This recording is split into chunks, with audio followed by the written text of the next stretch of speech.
Materiale të reja për atë që lëvizja vetëvendosje në Prishtinë e quan skandal në procesin e legalizimeve në kryeqytet janë dorëzuar në hetuesinë e policisë së Kosovës dhe në zyrën e kryeprokurorit të shtetit. Materialet kanë bëjnë me çështjen tashmë të përfolur të skandalit të legalizimeve të palegjshme që kanë ndodhur në komunën e Prishtinës.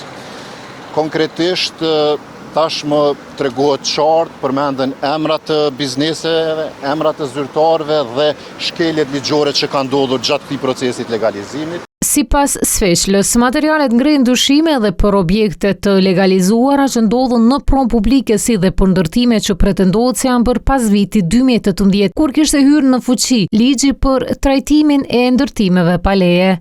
Ky email për posçështjes së legalizimeve përmban edhe një varg pretendimesh të tjera të cilat sipas sinjalizuesit gjithmonë kanë ndodhur në komunën e Prishtinës e që kanë të bëjnë me shkelje të ndryshme ligjore, duke filluar nga transferet të shumave të mëdha që kanë ndodhur nga Kosova në Britani, në Angli. Ndërkohë një ditë më parë, kur ATV-ja u interesua për pretendimet për çështjet e legalizimeve, kryetari i Prishtinës Përparim Rama i hodhi poshtë akuzat. Ai tha se personalisht e ka ftuar prokurorinë që t'i hetojë të gjitha dyshimet.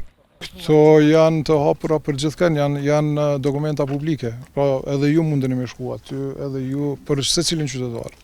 Kënde që ka kohë e dëshiron me i pa. Asamblesët e vetëvendosjes kanë dorëzuar kallëzim penal në Prokurinë Speciale edhe më 30 korrek lidhur me legalizimet.